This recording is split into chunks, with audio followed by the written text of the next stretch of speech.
You're listening to a proud member of the FightFans Radio Network.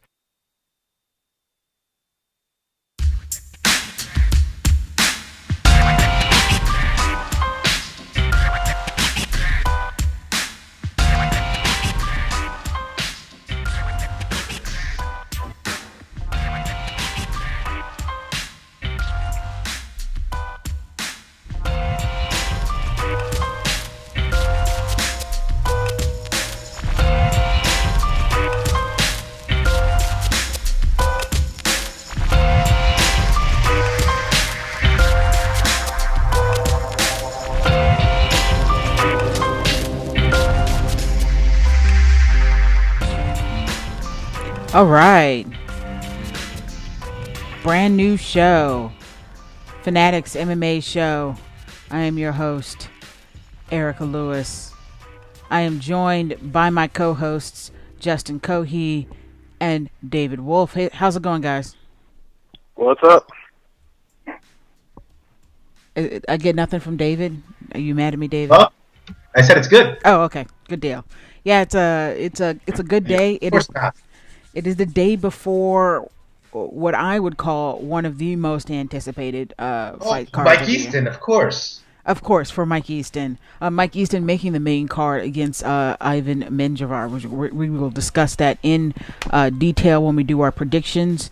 Real quick, how excited are you guys about tomorrow night?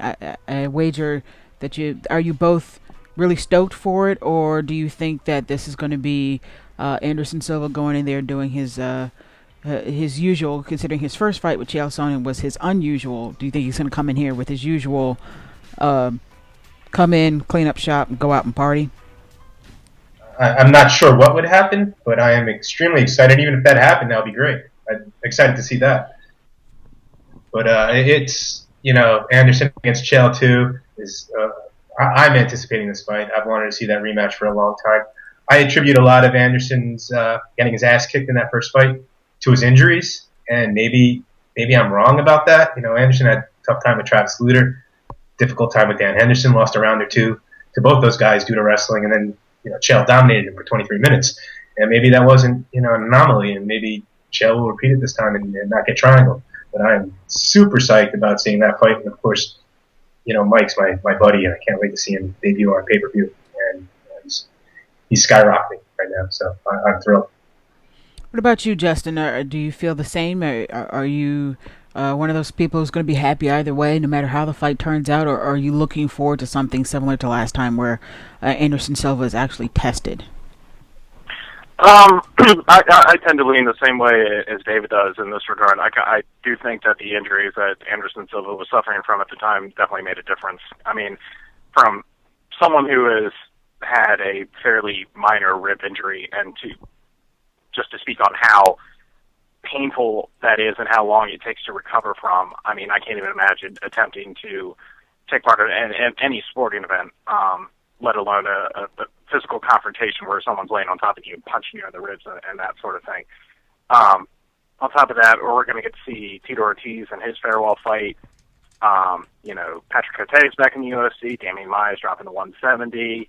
Mike Easton's on the main card, and then even the undercard, you got guys like Melvin Gillard, Clayton Tabao, Costa Philippou, John Alessio. I mean, it's just going to be a fun card up and down.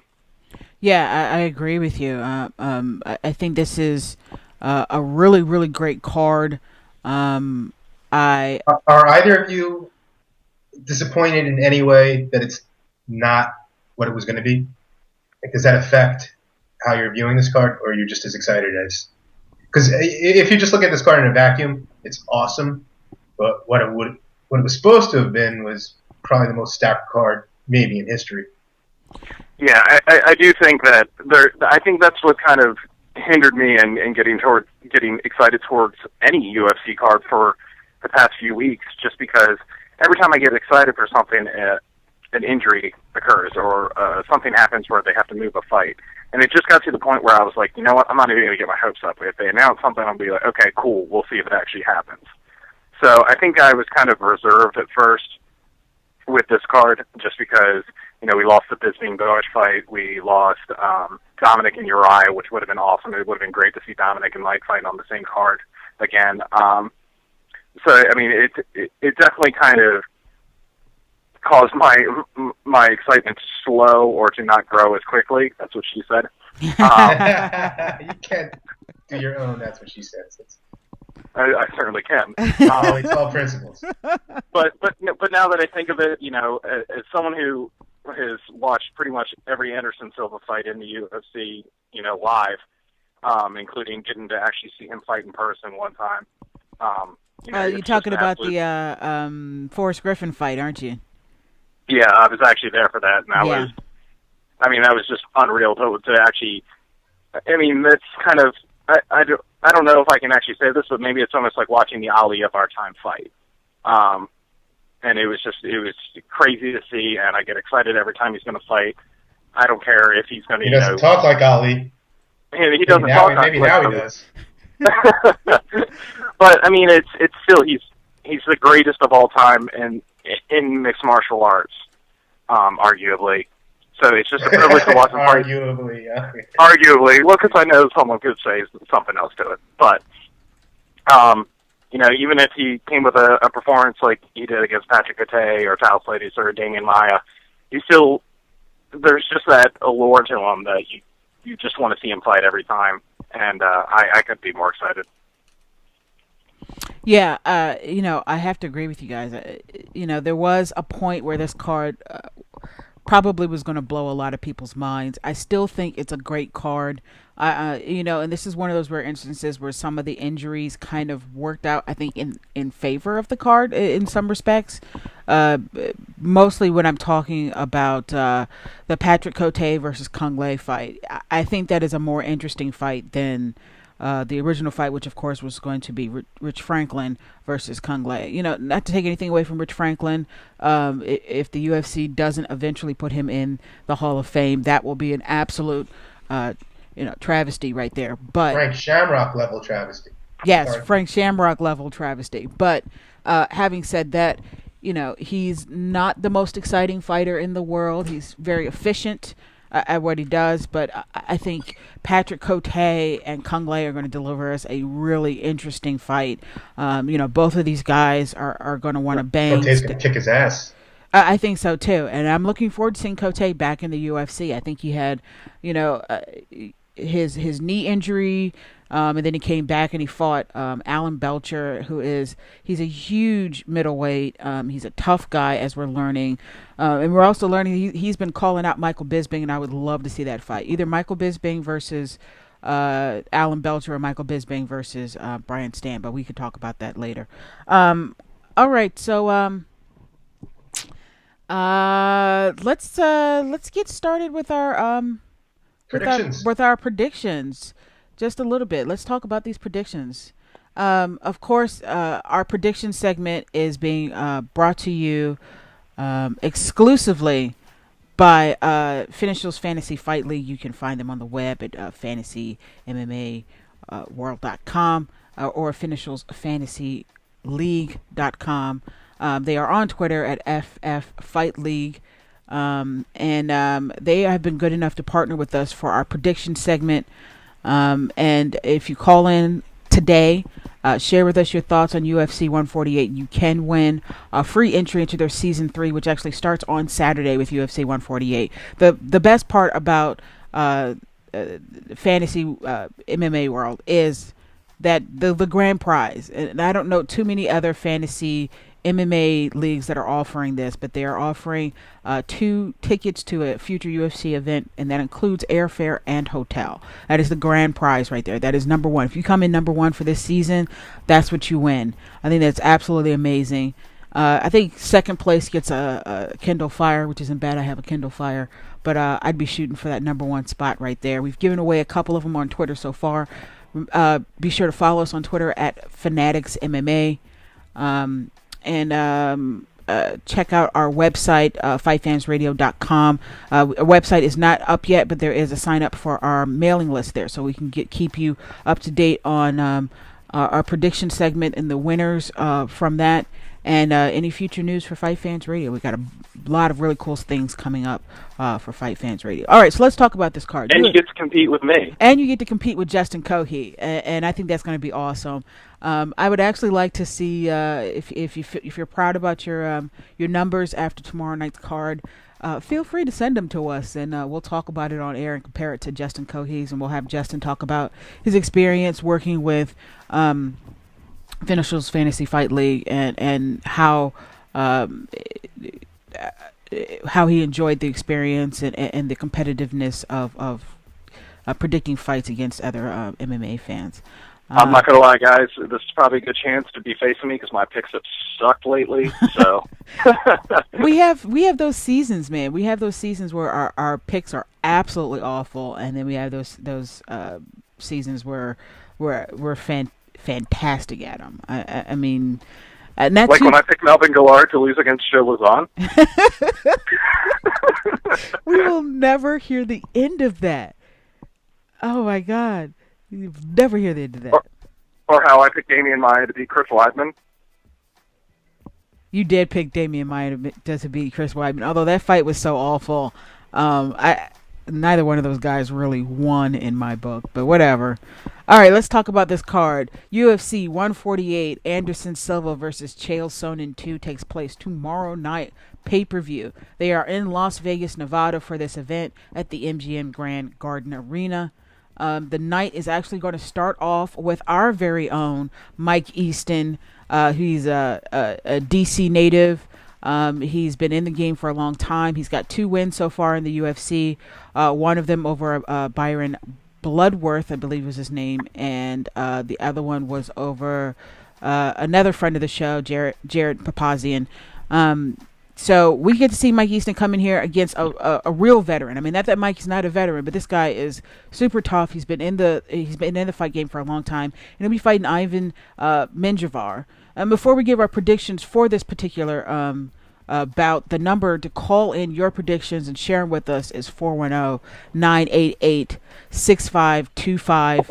Again, you call in, share with us, and we'll give you a free entry into Finish Your Fantasy Fight League's Season 3 starting this Saturday with UFC 148. All right, so David, I'm going to actually start off with you. Mike is your boy. You're really close to him. Give us your thoughts on this matchup, and what do you think are the ways, particularly for Mike Easton to win? And then I'm going to have Justin share with us what he thinks Ivan Menjivar brings to the table in this bout. Well, Menjivar brings a lot to the table, actually. I'm not trying to answer Justin's question, but he's got experience, and he's really a good all-around fighter. But I'm a level above in Muay Thai and in Jiu-Jitsu. I know Menjivar has some accomplishments, and he has great MMA Jiu-Jitsu. But Mike brings everything to the table. I think Mike has terrific black belt level Jiu-Jitsu. We haven't even really seen it in at least in his UFC fights. He's got top-notch striking, and Mike also has wrestling. And Menjivar's weakness is probably wrestling. So I think perhaps percentage-wise, Mike taking it to the ground might make sense. But I think he'll probably keep it standing, and I think it's going to be a Hulk smash. Hulk smash. Hulk smash. Hulk smash. All right, Justin. David mentioned it already. Ivan Menjivar is he's a tough veteran who's very well rounded. What do you think he brings to the table that might give Mike Easton a little bit of trouble in this fight? Well, David said he was trying not to answer my question, but he kind of did. The experience. He's such a jerk. The experience factor is a big thing. Mike's not new to the sport. He's got 13 fights, 2 wins in the UFC, but I don't know if he's faced someone quite as tough as Menjivar. And Menjivar is definitely, at some point in his career has faced some really, really tough fighters. I mean, not a lot of people know this, but Menjivar fought GSP at one point in his career. Yeah. So, he's been in there with, some of the best in the world. Was that GSP's first fight?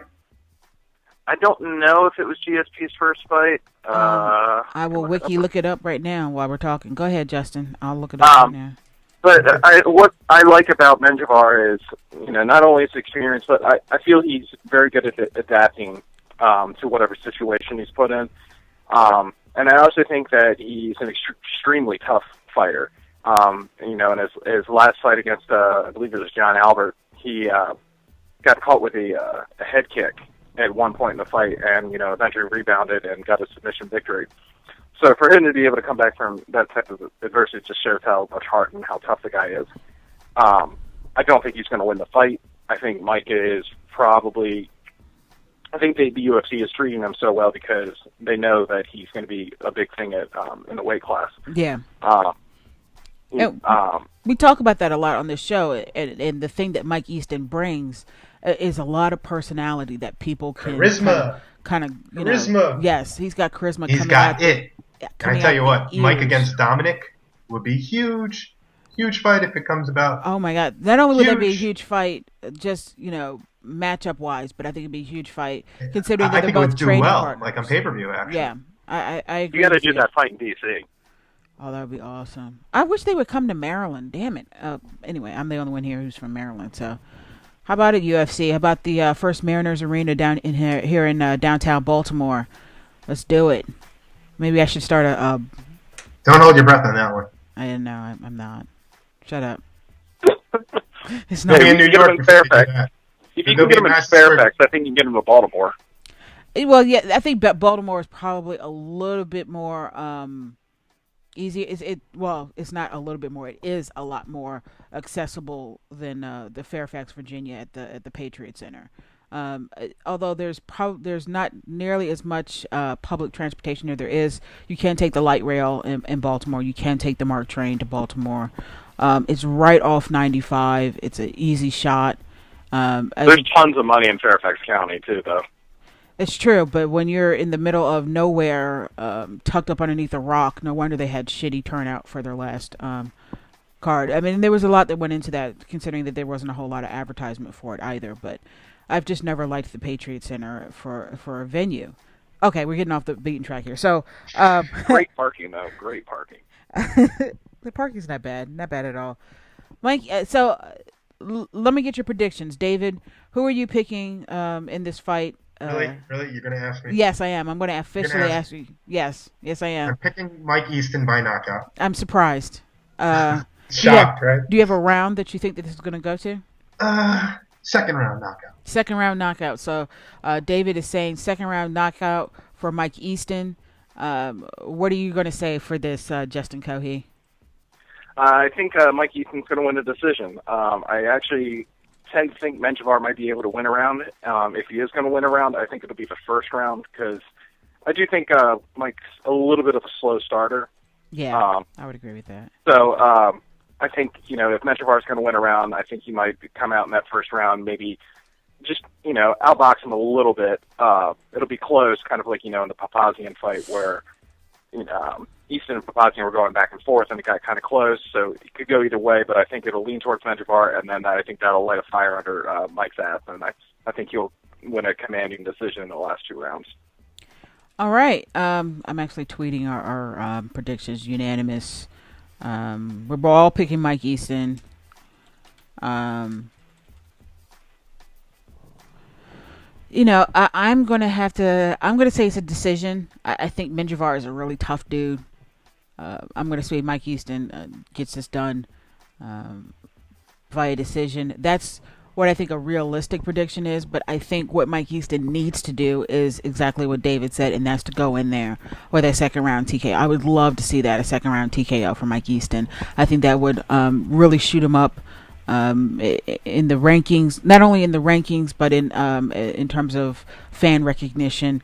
If he goes out there, knocks out Menjivar or TKOs him in the second round, does his Hulk smash thing, and let's get this thing started. So I'm really excited. I'd like to see Mike win by submission. I think that would be great. Just to because like David said, he's got that high level jiu-jitsu. We just haven't seen it yet, and it'd be nice for him to showcase it. I'm sorry, I'm laughing at at Gracie. She tweeted, join the fray, give your predictions for UFC 148, since your opinion is probably worth about as much as ours. Oh, Gracie's funny. Yeah, she's right, though. Probably, she's probably right. But whatever. We're awesome. All right, let's move on. The next fight on the card is Chad Mendes versus Cody McKenzie.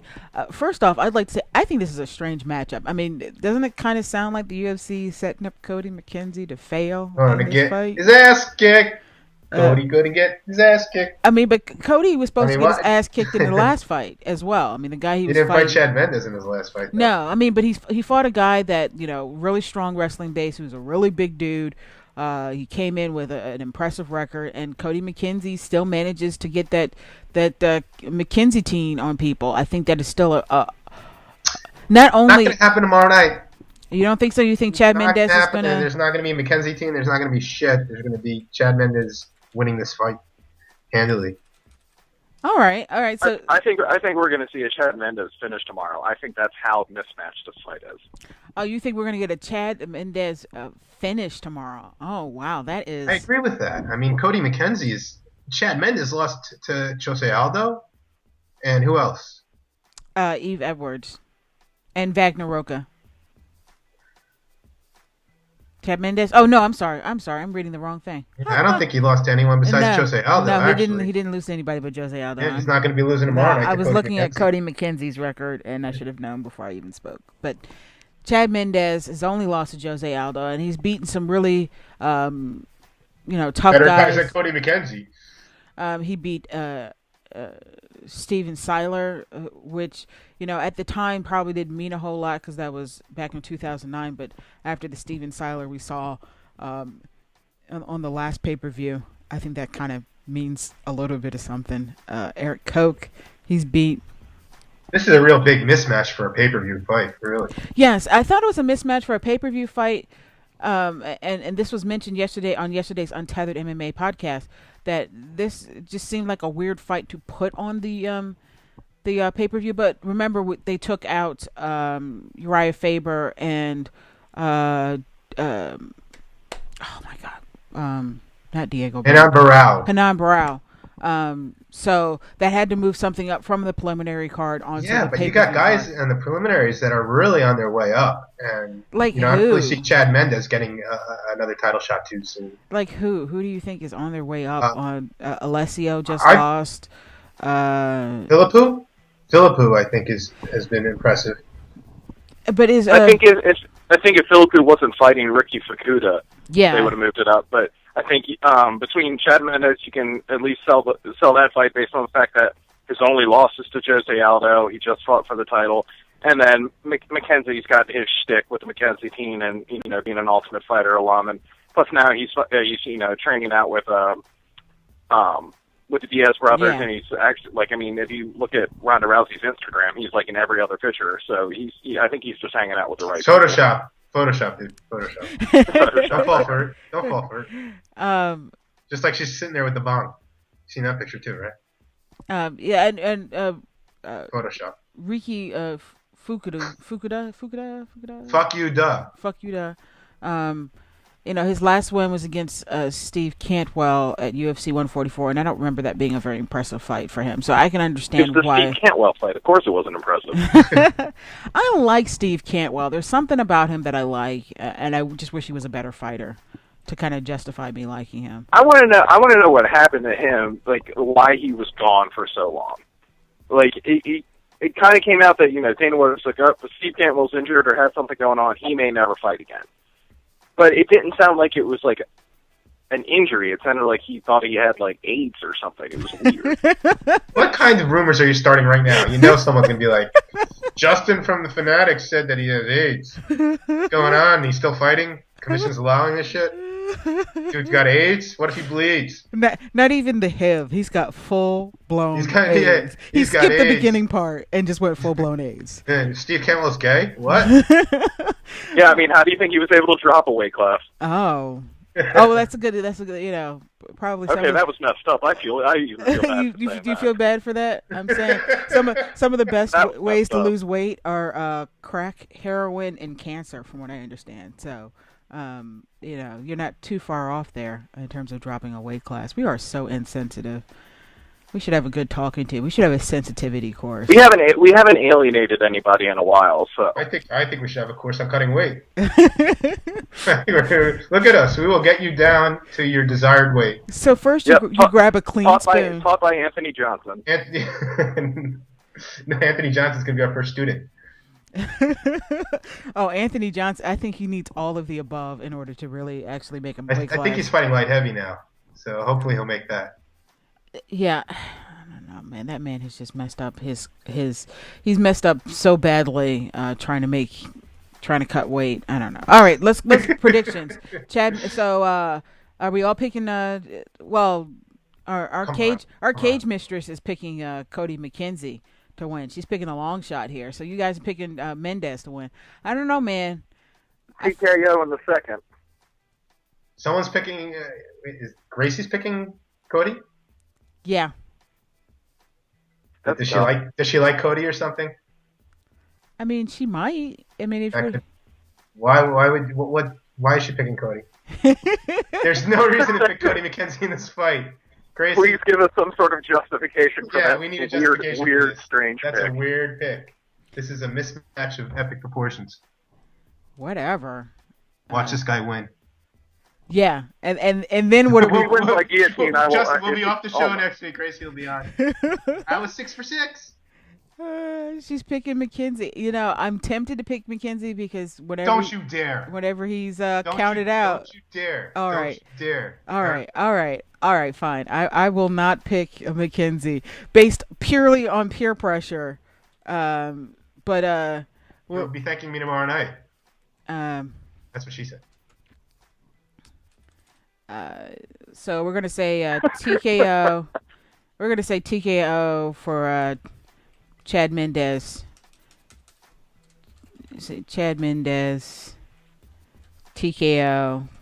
Second round, right? We can hear you typing. Good, because then you know I'm actually typing it, as opposed to just saying that I'm typing it and then not actually.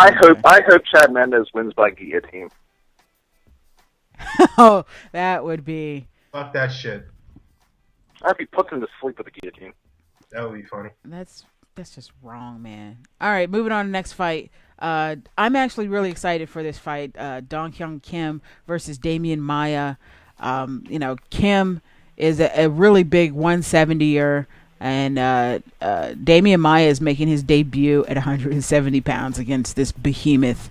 Do you think that Kim's judo is going to be a problem for Maia in this fight, David? I think everything could be a problem for Damian Maia in this fight. I mean, just everything? Care to elaborate? His fight shorts. Okay. His walkout music. Assuming Damian makes weight. I don't know. I think the stand-up Damian's improved, but I'd still favor Kim. The judo is going to give him trouble, although, Maia you may want to avoid going to the ground with. But I still favor Kim very heavily in every department except submissions. Right. Kim has got a fairly impressive record. We've seen him really just toss around some of the guys in the UFC. Not all of them are super high caliber people, but he beat up Matt Brown, TJ Grant, Amir Sadala, Nate Diaz, Sean Pearson. He lost to Carlos Condit by a flying knee, which was just one of those things. But again, I think Kim's judo is going to come in here, and he's going to be a real problem for Maia. Making this debut against a guy like Kim, the UFC is putting a lot of expectations on Damian Maia. Justin, if Damian Maia does not come out of this bout successful, what do you think happens to his career as a UFC fighter? Do you think it's over, or do you think that the UFC is going to relegate him to preliminary bouts? If he loses this fight, I don't think they'll cut him, but I definitely think he'll start seeing things in the undercard. But I don't think he's going to lose this fight. I actually think he's going to win this fight. I may be one of the few people who actually think that's going to happen. But I think Damian Maia presents a lot of problems, and I think he, like David said, he's been working on his striking so much but to his detriment. I think he's gotten to the point where specifically like in the Weidman and the Nunes fight, where he was relying too heavily on the striking. And in recent interviews, and we've heard fighters do this all, a lot in the past, is saying that they're going to go back to the old them. And Maya has said the same thing, and usually I kind of wave that off and be like, well, whatever, that fighter's just talking crap. But in this case, it excites me to hear Maya say that, because he probably has the best jiu-jitsu, in the UFC. I just think if Kim even gets close to him, Maya's the kind of guy who's not afraid to pull guard. If Kim wants to, try judo and throw him to the ground, I think that's a huge mistake for him. I think Kim's striking is extremely overrated. I think he also gasses quickly. Like David said, this is Maya's first cut to 170. So, number one, he's got to make weight, and number two, he's got to react well from it. And Maya wasn't a small guy at 185. Towards his last few fights at 185, you could see a lot of development in the muscle definition in his back and his shoulders. So he's definitely getting bigger. There's a bunch of factors going on, but I think Kim is probably one of the more overrated fighters in the UFC. I think he is beaten. He almost got beat by Matt Brown of all people. He had, they gave Car Parisian that fight until that was overturned. He's beaten guys like Amir Sadala and Sean Pearson, who I think are barely UFC level competition. Right. Whereas Maya's gotten to the point where he's fighting guys like Nick Morkart. He lost that fight, but he's beaten Chael Sonnen. He's fought for the title. Maybe this is just the fanboy in me in regards to Maya coming out, but I think Maya's going to win by submission in the third round. All right. So, wow. So, David, are you picking Kim in this fight? Am I picking Kim? Yeah. Again, you heard me before, right? You heard me earlier. No, I'm going to go with Damian Maya. Rude. I'm going to go with Kim. I'm going with Kim. Yeah, I thought I was clear earlier. Yeah, I'm going no. I just want to clarify for everybody else, because Justin did a pretty good job of justifying why he's picking Maya, and I want to make sure that we are all clear that Maya is such a one-trick pony. He didn't quite convince me that it's going to happen. I agree that Kim overall is probably a little overrated, but I think Justin's overrating Damian Maya right now. All right, so we're split here. So, Gracie just picked Maya, so she also picked Cody McKenzie for sexy factor. Yeah. So Sarah D. Wolf and Fight Fan Erica are picking the Kimster. The Donga. That's why I said the Kimster. The Donga wants food. And Justin Cohey is picking Damian Maya. And do you think he's going to win by unanimous decision, or are you picking submission? How are you picking this? Submission, third round. Wow. That you are ballsy, my friend. You are ballsy. If ballsy means wrong, it might. It might actually. I'm kidding. Justin's better at picking fights than I am, so. Not recently, sure. Historically, you're like Fedor. Historically, really good, but kind of shitty recently. I don't know why Gracie's picking Maya. Maya is neither sexy or going to win this fight, so. I'm just putting it out there. All right, next fight on the card. Well, Dong Young Kim looks like one of the heads from Easter Island. I don't know if that's a reason to pick against him. If anything, that is a reason to pick your argument? For him. That might. Well, no, I mean, she's like making fun of the way Damian Maya looks. I'm like, he looks like the head from Easter Island. Oh, he totally does. He really does. That's messed up. Okay. We don't mean any offense. We think you're both wonderful people, Dong Hyun Kim and Damian Maya. Your first name's Dong. Your first name's Dong. Your second Is that his middle name or his second? I don't know. You got that weird Asian thing going on where you got like 15 names. Don't call Asian things weird. Jesus fucking Christ. I don't think Asian things are weird. I think You just said that weird Asian thing. it is a weird Asian thing. I don't think all things Asian are weird. I think that is weird.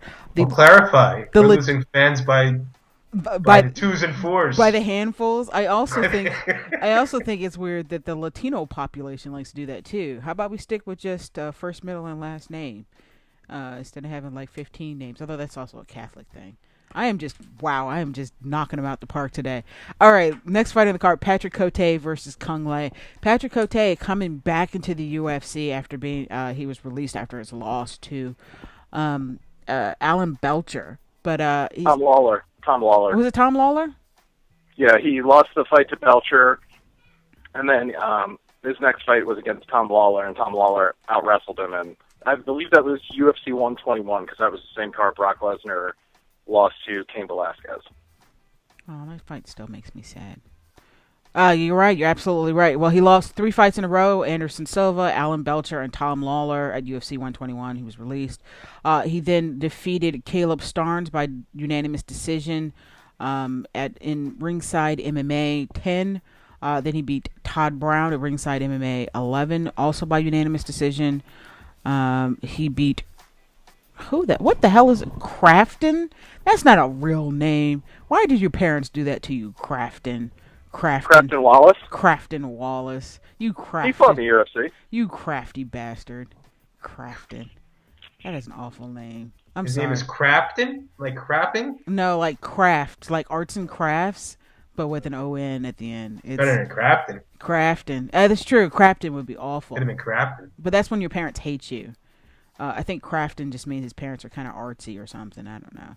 But Crafton Wallace actually lost that fight. He had a knee injury, and then he defeated Gustavo Machado by KO at Amazon Forest Combat 2, and that was as recent as March 31st, 2012, and that took place in Brazil. So now he's found his way back into the UFC. Thanks to an injury by Vitor Belfort. Thanks to an injury by Vitor Belfort, which had Rich Franklin step in for Vitor Belfort against Wanderlei Silva at UFC 147, and left Kung Le, Rich Franklin's original opponent, without an opponent for UFC 148. So they bring in the Cote, 4-fight win streak. None of them are really impressing me in terms of his wins. A unanimous decision against Caleb Starnes. I expect more from you. So what do you think is going to happen in this fight? I mean, Kung Le, he's up there in age. He's exactly. In terms of a fighter, not in life, obviously. He's still young in life, but he's kind of a washed-up fighter, though. Yeah, he's kind of a washed-up fighter. He had a really tough fight against Wanderlei Silva. We saw his nose split. Another washed-up guy. His nose splayed across his face, yes. So now he's fighting Patrick Cote. I think he might have been better off fighting Rich Franklin at this point. Possibly. I think Patrick Cote might come in here with a little bit more dynamic stand-up and really give problems to Kung Le. David, what are your thoughts on Kung Le's chances in this fight? And then, Justin, I want you to talk about Patrick Cote after David.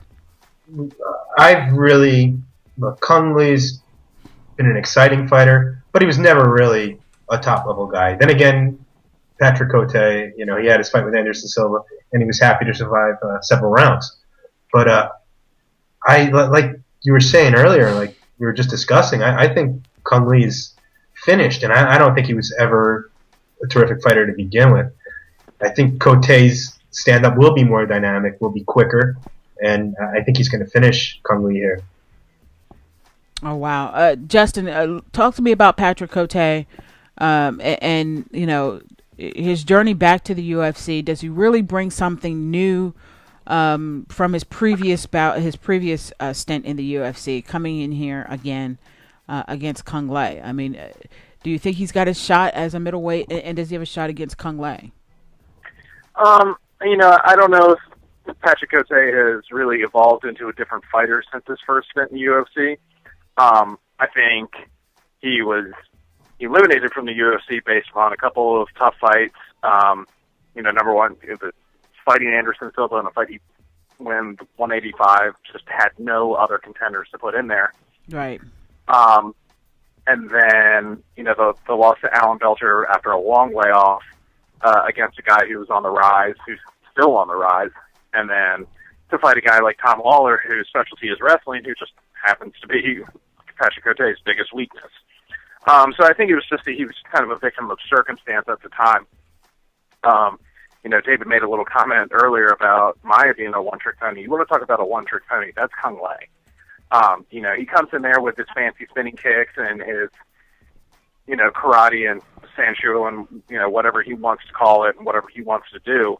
But like you said, he's not a young fighter. He comes out there, he throws all the spinning crap and eventually wears himself out. And I think he's more interested in looking flashy and entertaining the crowd than he is in winning his fights. Right. And I think Patrick Cote is going to come out there with a completely different mindset where he's going to know that he's going to have to deal with the spinning back kicks, the spinning back fists, the axe kicks, and all that crap. And he's just going to have to fight a smart fight. I think Patrick Cote, technically, boxing-wise, is probably the better striker. I don't think he's quite as dynamic as Kung Le as far as kicks and that sort of thing. But I think he's got the hands and the power to give Kung Le a lot of problems. And a lot of people are forgetting that that loss to Wanderlei wasn't Kung Le's first loss. I mean, he got TKO'd by Scott Smith. Scott Smith is at the end of his career. So I think Patrick Cote is definitely a better fighter than Scott Smith. I don't know if Patrick Cote has the brightest future ahead of him, but I think he'll win. I think he'll fight a smart fight. I don't know if he'll finish the fight in this situation. I'm actually picking Cote by decision. But I think he'll fight a smart fight. He very well could end the fight, but I'm leaning toward the decision. Yeah, I gotta agree with you, both of you in your assessment here. I just think that Kung Le is he puts butts in the seats, but I really just don't know if he's really capable of winning against any of the UFC's middleweights at this point. I mean, maybe like some bottom rung guy, but most guys in the UFC are going to be tough fights, and I don't think Kung Le was ever UFC caliber to begin with. Maybe 10 years ago he would have been, but that was a different time period. That was a different age of MMA and the UFC. So I think it's a good pick for Patrick Cote. I think we're all going to pick Cote to win this fight, and I think by unanimous decision is probably the most realistic outcome of this fight. Are we all? Or split decision with a fuck up from a judge. Oh, okay. I see that. Yeah, that's always possible. I mean, it's just like Kung Le just doesn't take. I don't think he takes his sport seriously. I mean, he was, comes out, beats Frank Shamrock, wins the Strikeforce middleweight title, and then disappears for 2 years doing movies and that sort of crap, and then eventually has to drop the title. It just goes to show, like, if you're the champion, like, why wouldn't you want to, defend it, make yourself, like, an actual champion? I think he was out there to, hey, I'm a champion, now I can use this as a way to get movie parts and that sort of thing. And even in the fight with Wanderlei, he looked out of shape. So, yeah. I agree. Yeah, I don't think you can really take him seriously as a full-fledged mixed martial artist. Let me ask you guys a question, though. Do you think losses for Kung Le in the UFC affect his acting career, or do they not care about whether he wins or loses his fights? Is that not even a factor anymore as he pursues this acting career? Irrelevant, I think. Okay. Yeah, I really don't think it matters. At this point, he's a big enough star. He's made a name for himself in terms of movies.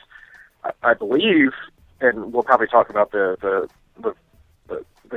card in Macau that's going to be coming up a little later. But I've been reading some things that Kung Le is already booked for that card, win or lose in this fight. He's going to be on the card in Macau because we'll see about that. He starred in enough films, foreign films, like martial arts films, that he's kind of an even bigger star overseas. Which totally explains why he's third on the pay-per-view. If he gets his ass kicked thoroughly tomorrow night, he may not be fighting again ever. We'll see. Let's see what his nose looks like afterwards. Like a deformed penis. That's what she said. Why couldn't I do that? Get some messed up dicks in your life, then. That's why I said deformed.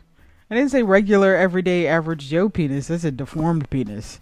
But okay. God damn the show and penises. I don't know. We started off last show talking about balls and I don't know what's wrong with us. Hot as balls.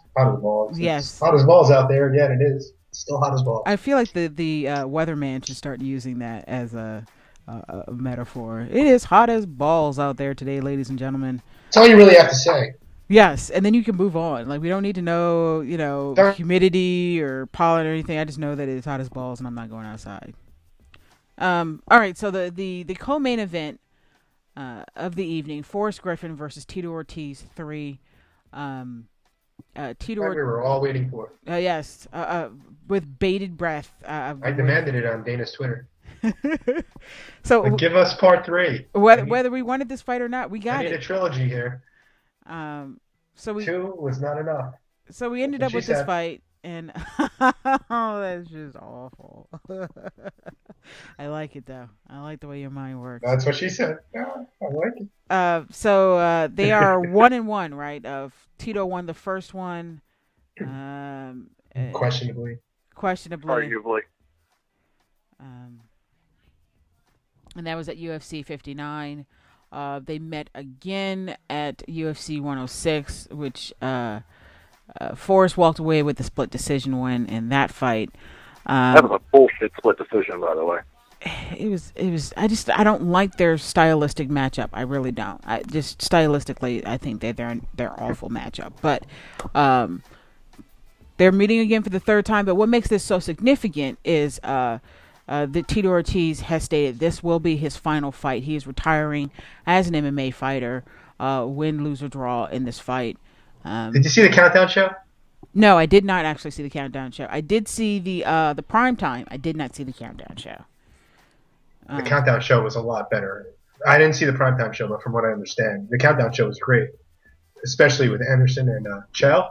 But on the Forrest Tito stuff, they did a replay of like all Tito's excuses regarding his injuries for all his fights. It was like 45 seconds of Tito talking about it. I had torn this and broke this. It was really, really funny.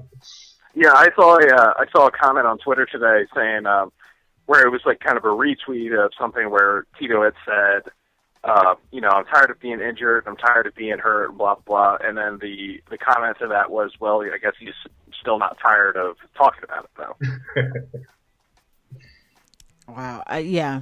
You remember the fractured skull comment after the second Forrest fight? Oh my god! You have to see this countdown show because it really the Anderson Silva Chael stuff where they do the little gimmick where they review their first fight like in their homes, and it's awesome. I mean, Chael's really, really fantastic. He's like calling Anderson an amateur, and Anderson's like, I won the fight. Yeah, you hit me for 23 minutes and I win.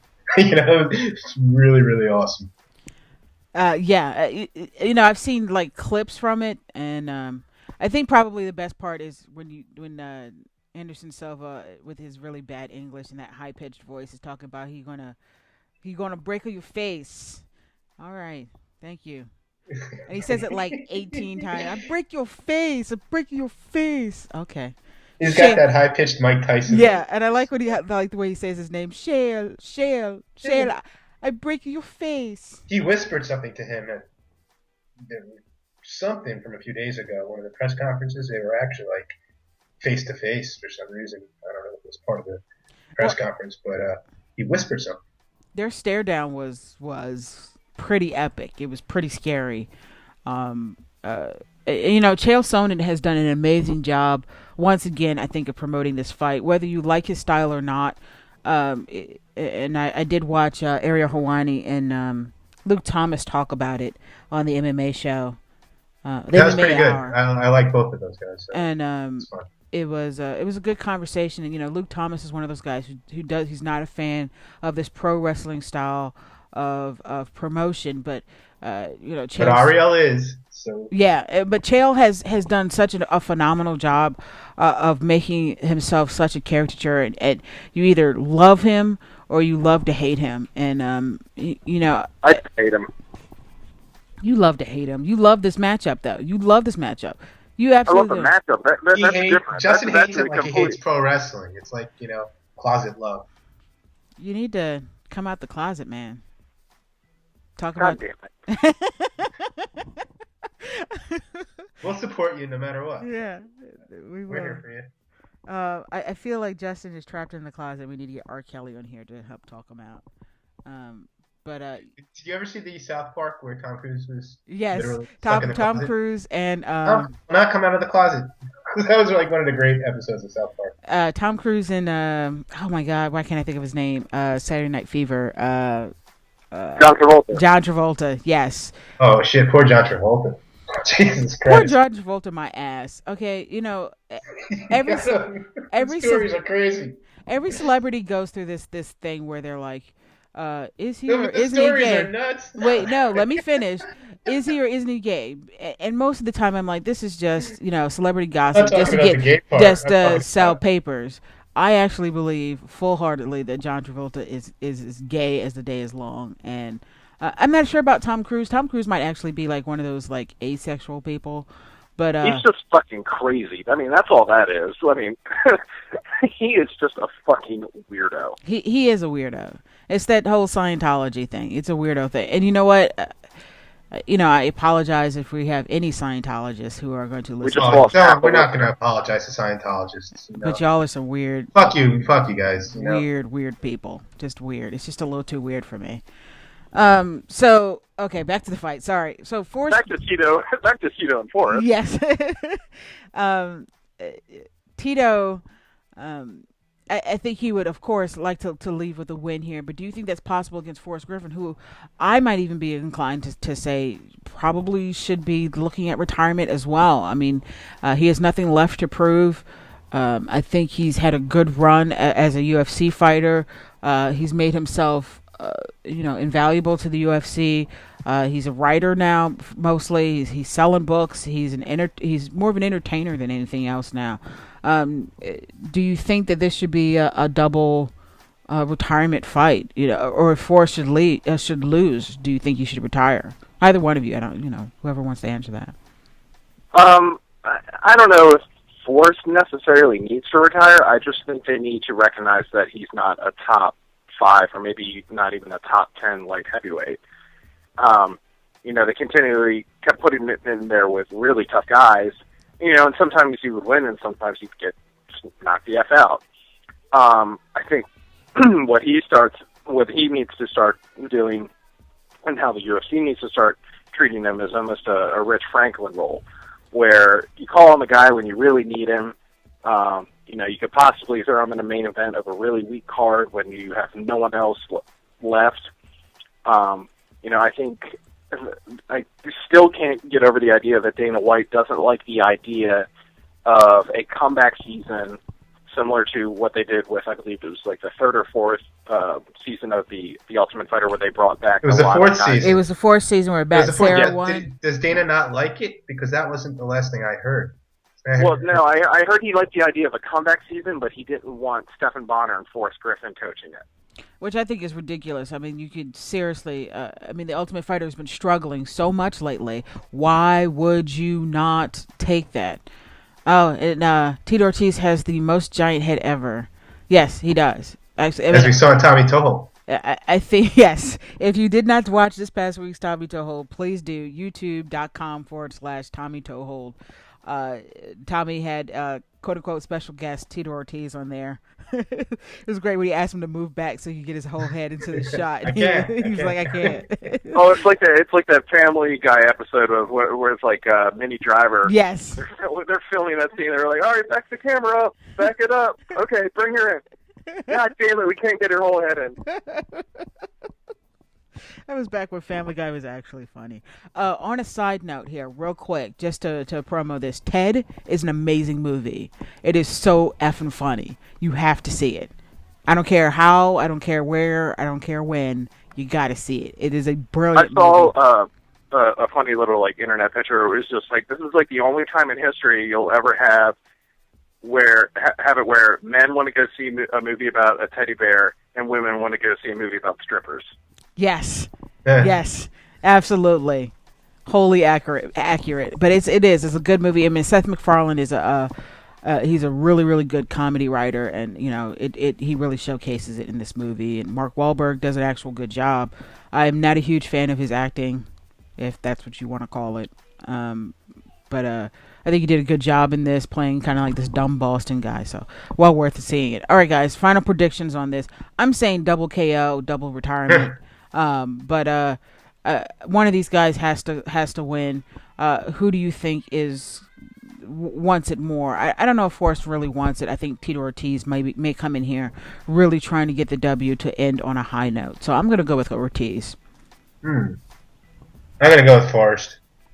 Yeah, I think this fight's going to look similar to their second fight at 106, but even more so like Tito Ortiz's fight against Matt Hamill at UFC 121, where he tries, but he just gets picked apart on the feet, and it's really one-sided. So yeah, Forrest by decision. All right, so I am the only person picking Tito Ortiz in this. I really want him to win. There's something. I want him to win too. I can't stand Forrest Griffin, but really, you can't stand Forrest Griffin? Is it that whole self-deprecating comedy shtick? Did it get old on you about 5 years ago, like it did for everyone else? No, I just think he's an ass. Oh. that was not what I was expecting. I was not expecting that. No, I think he tried to do the whole thing. I think that's what he tried to do. Tries to come across as like, he was like, oh, I'm the guy who doesn't think I'm that good. No, I think he thinks he is the shit, and I think he just doesn't try. Oh, you don't think that's a shtick? You really think that he's full of himself and he kind of pulls that self-deprecating stuff to kind of throw people off? I mean, he's the kind of guy who got all this stardom from the first season of The Ultimate Fighter, and then every time anyone's ever attempted to do like an interview with him like the past 2 or 3 years, he just comes off as a real prick. And it's a real shame because, this is a guy that like almost didn't do The Ultimate Fighter and now has all this money in the world and could probably retire at any time and be fine. But he continues to fight despite, and he was like, oh, I hate fighting, I hate training, but he continues to go out there because he's getting the paycheck. So, I just hate that kind of two-faced attitude. He really, really hates that stuff. He absolutely hates all of that stuff. He hates the interviews. He hates those Fan Expo things. I do have to say, and I'm sure I've said it on the show before, but me and a friend, she runs the Virginia UFC meetup group, meetup.com/VA FightFans. But we went to the Boston Fan Expo in 2010, and Forrest Griffin was there. And of course, the line to get his signature was super, super long. And throughout those things, first off, if you've never, actually gone to a Fan Expo, they're amazing. They are there for you to be the biggest, dorkiest fan possible. I don't like doing that stuff. Like when I travel with Fight Metric, I don't like being that dorky fan there because a lot of times I run into them and they're just trying to, buy a soda or, I stood in line with Joe Silva while he bought McDonald's and, I try not to be that super dorky fan then, but these Fan Expos are, that's what you're supposed to do. Go there and be the biggest, dorkiest, most annoying fan you can be because that's what they're there for. They're there for you to do that. And Forrest was there. And I ran into him like several times during the whole thing. And me being the dorky fan, I was like, "Hi, Forrest," and he's like, "Whatever." So the final day of the Fan Expo, I get in line to get his autograph, and I had a bunch of stuff for him to sign. And he looks at the stuff. I mean, he looked miserable, and he looked up and he was like, it's you. And he was like, I've seen you so many times during this damn convention. He's like, I feel like we're friends now, so I'll go ahead and sign all your shit. And he was actually kind of cool about it then. So, there was a little bit of light, but he was definitely very unhappy. He was wearing, as my mother would say, wearing his emotions on his sleeves. You could tell he was not happy. He wasn't trying to hide it. And I think he just really hates that stuff, which is kind of funny considering everything you just said, Justin. Winning the first Ultimate Fighter, becoming UFC champion, this shtick that I guess he uses to kind of put people at arm's length seems to do the exact opposite. So, I think he is an ass. Long story short, I think he is an ass, but I still like him. You were friends with him. How can you do that now? I mean, I could tell when my friends are asses. You made friends. It's okay. I think that's real friendship there when you can be like, look, you're an ass, but I still like you. I think that's true friendship. Isn't that one of those inspirational posters or something? Yeah. That's true. You know what? I'll go ahead and say it right now. Hey, Grace, you're an ass. Wow. Wow, that was heated. That was mean. That was just mean. That was just mean. No, that was me being a friend. That was me being friendly. Are you drunk? TJ's coming out already. TJ's out. He's not even drunk yet. Okay, so let's move on to the main event here, and this is really so exciting. Anderson Silva versus Chael Sonnen 2. Just a real quick recap. Of course, we're all familiar with the story. The UFC has been pumping it out there as much as they can. Their first meeting, Chael Sonnen did exactly what he did this time. He talked a bunch of shit. He talked about how Anderson Silva had his belt, and then he went in there and he put Anderson Silva on his butt more times. He was on his back for the whole fucking fight. Yeah, for longer than he had been in his entire UFC career. Like twice the amount of time he'd been on his back in UFC history. I think that was his statistic. Which is amazing considering how Anderson Silva, really his gift is being able to use he's got really long arms. He uses those to gauge distance. He's really good at gauging distance. He's really good at slipping punches. But his takedown defense has always been a questionable thing. And it really showed in that fight that was a serious deficit in Anderson Silva's seemingly unstoppable game. What has saved him in the past has been his jiu-jitsu, but apparently he came into this fight injured. He came into the fight against Chael Sonnen with injured ribs. I think it kind of showed. I hope this isn't hindsight as a fan, but you go back and you see that he just wasn't himself. Chael Sonnen taking him down, I don't think is the surprise. Chael Sonnen landing punches on him standing was the surprise for me. I still expect Chael Sonnen to be able to take Anderson Silva down at will in this fight tomorrow night. I think he's going to get beat up a lot more on the feet, and he's going to have to take a lot more punishment in order to get those takedowns. But I still think he's going to get those takedowns. I do not, however, think that... you know what? No. I don't know. I'm not going to make my prediction just yet. Justin, give me your thoughts on the fight, and do you expect it to go the same way as the first one?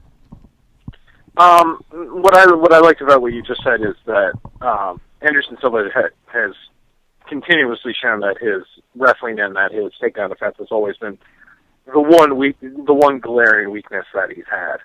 I don't necessarily think Chael's going to have quite an easier time getting Anderson down as he did in the first fight, because I think Anderson's actually coming into this fight relatively healthy.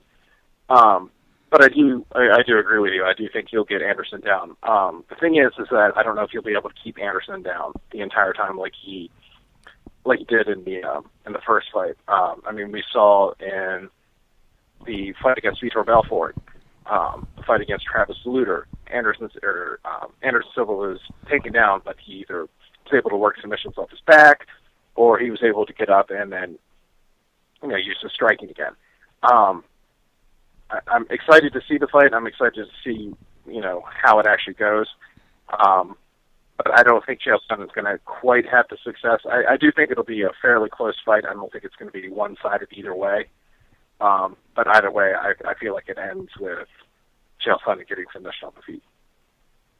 Oh, wow. Okay. David, did you agree? Do you think that, an Anderson Silva, supposedly without any injuries, is going to be able to finish Chael Sonnen in this fight in a way that we did not see in their first meeting.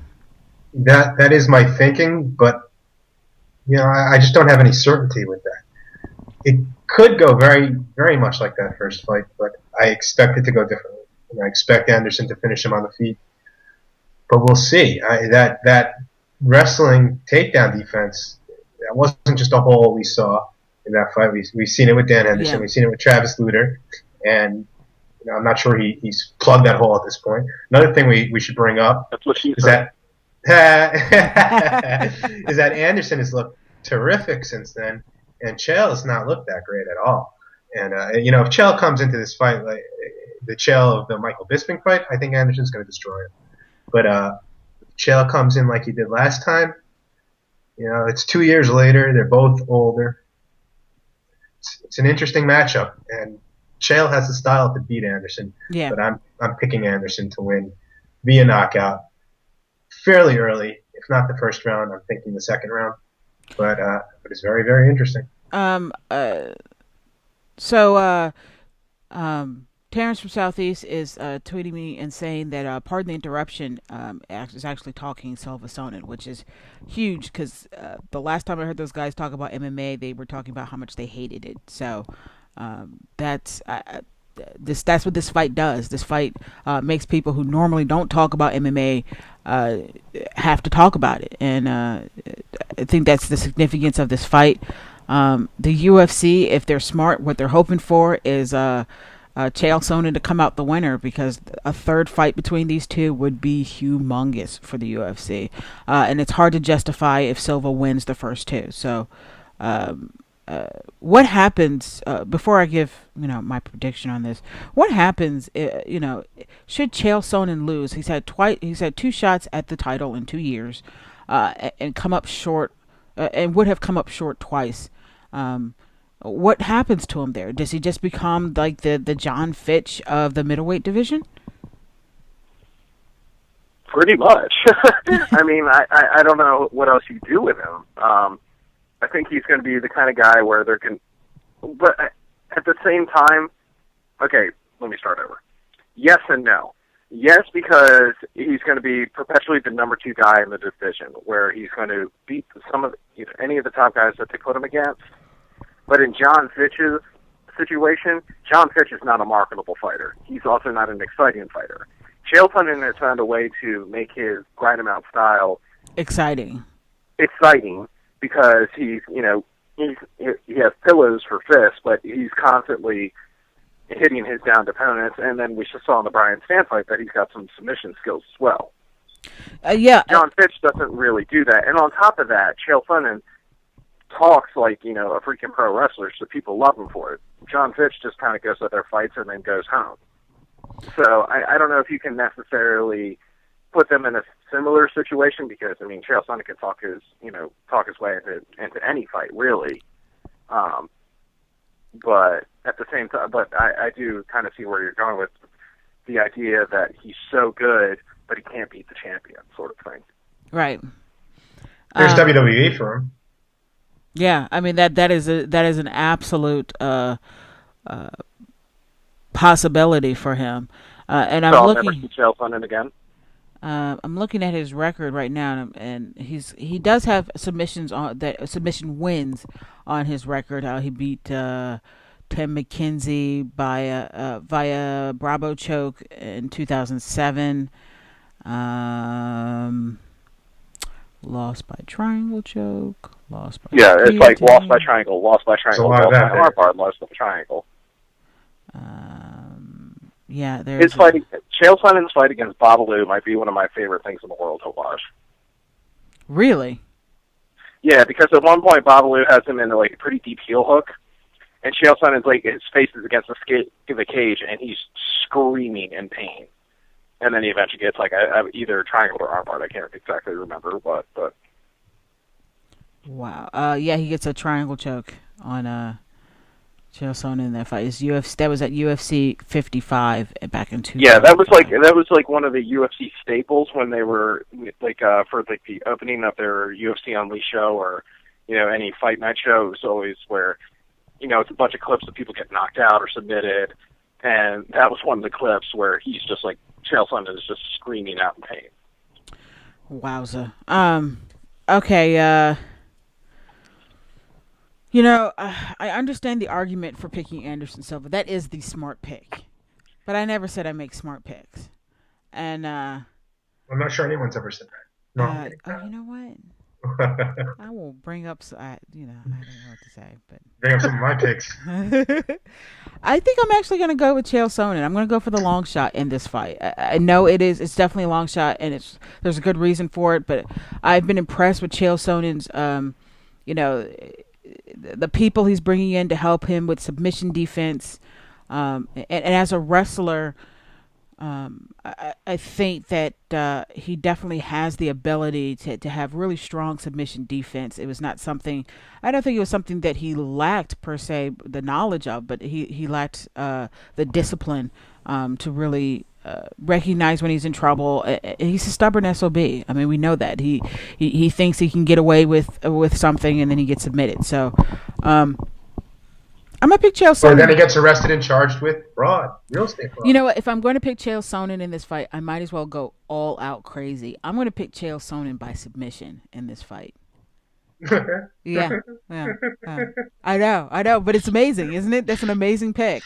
It's awful. Oh, yeah, amazing's one word for it. I'm going to go for it. Stupid predictions are back. Oh, boy. I hope Rob doesn't get wind of that. I don't want to get a letter in the mail, cease and desist. Trade infringement. Whatever. I'll represent you. See, that's what I like. That wasn't just a retarded pick. That was helmet retarded. Yeah, I mean, it pretty much was. So you guys are picking Anderson Silva. I'm kidding, actually. I don't think Chael is necessarily a bad pick. I don't think he'll finish Anderson, but he might win this fight. No, yeah, Erica, you saying that, it's a long shot. I don't think Chael Sonnen's a long shot at all. I think this is a very difficult fight to pick. I just happen to go with the guy who I think is better, and the guy who has never lost in UFC. Yeah, I mean, that is always the guy who hasn't lost until this point. You may as well stick with him until he does lose. Yeah, okay, well, I'm doing it. I'm picking Sonnen. Anderson Silva, TKO, third round. That's what I'm going with. All right, so I picked Silva via TKO. Both of you guys, I think, are picking Silva via TKO, but different rounds. And I'm going to say Sonnen via sub. I'm going for it. Oh, my God, that is an awful prediction. Really? Call the sub. You got a round, Erica? And a submission. You got to call a submission and a round. There's not enough space in the Twitter thing, but I will say I'm going to say I'm going to say fourth round submission for Chael Sonnen, and I'm going to say arm triangle because that seems to be the one that he is really. And he got Brian Stan with? Well, it seems to be the one that he's been really training a lot with. His new jiu-jitsu coach mentioned that was something he was really, really excited about. Yeah, and plus, it's a catch wrestling move, so. I don't think he's going to catch him.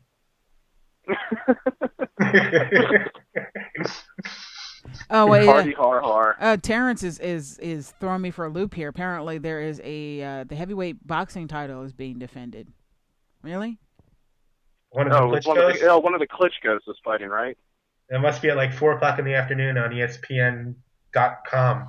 Yeah. Here's what I have to say about the Klitschko brothers. Who gives a shit?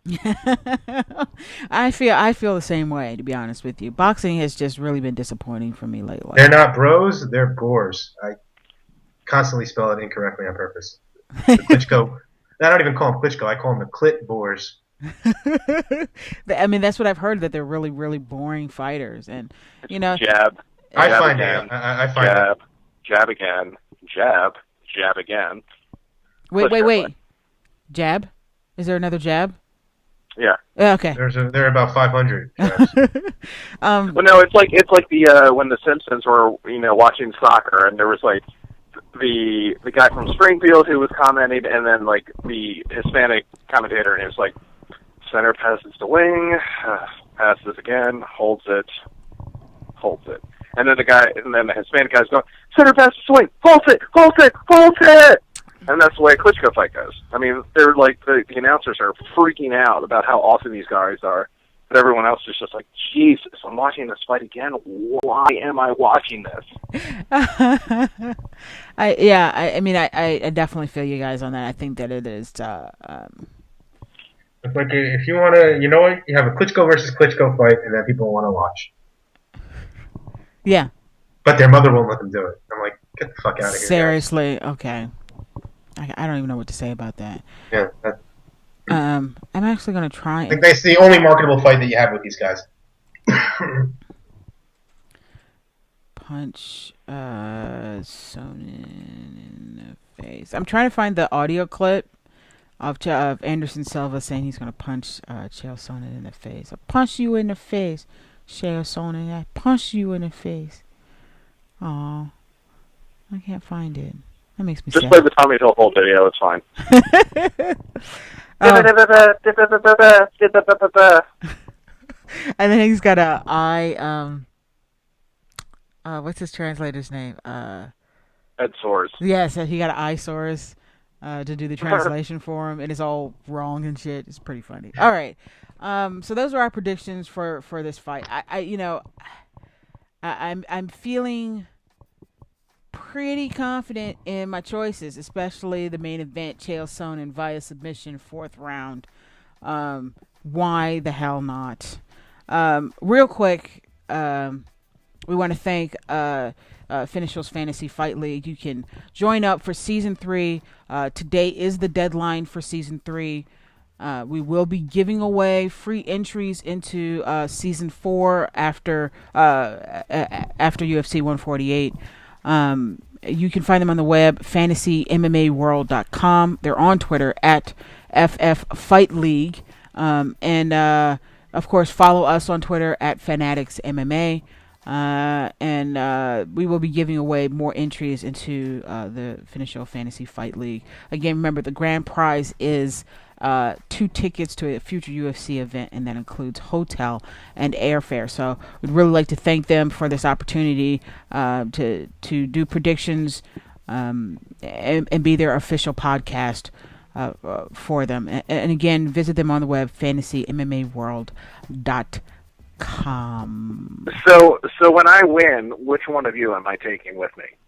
Hopefully, I can work it out so that Fight Metric will send me to the same event, and then you can bring There we David. go, and then I'll just bring David with me. Yes, and it'll be the FanAddicts going wild in probably someplace really lame like. Let's go to Brazil. I would love to go to Brazil. We got to make sure all our passports are up to date. Passports. Yeah, I'm sure the FFL guys are just like, oh God, not Brazil, not Brazil. They would like for Let's you go to to Macau, guys. Oh, Macau would be awesome. Oh, Macau would not be awesome. Why would Macau not be awesome? It's like the Vegas of China. You know, I just feel like I wouldn't be able to find anything that I like to eat there. That's what I was just going to say. Or I'd be sick the entire time because I ate something that was just on. I don't know. Like I do want to travel abroad. And then I'd also, I like to travel abroad too, I was about to say, and then I'd also like to go overseas. I really just, I don't know. It freaks me out. It's like Asian countries really freak me out in terms of traveling there. Although if it's the Las Vegas of Asia, then it's probably got... You know, earlier you said Asian things are weird. Now you're saying that it freaks you out to think about traveling there. I'm sensing a problem. Are you sensing that I might be slightly racist against Asian people? I'm not. I'm sensing that. I'm not. A little bit. Just a little bit. I was about to make a really bad remark, but I'll leave it alone. Yeah, I know. It's probably about my ethnicity. It was a Jew joke, wasn't it? That's what was coming out next, the Jew joke. No, never. Never do the Jew joke. Hebrew, know your place. Oh my God, let my people go. All right. Yeah, so the UFC, in case you haven't heard, the UFC is going to China. They are, but I think it's weird they're bringing a fight night to China. That is just a waste of resources. Wouldn't you agree? Like, why would you take a fuel card or an FX card to China? Why don't you keep the fuels and FX cards to, like, North America? Maybe they're thinking the brand will do it alone at this point.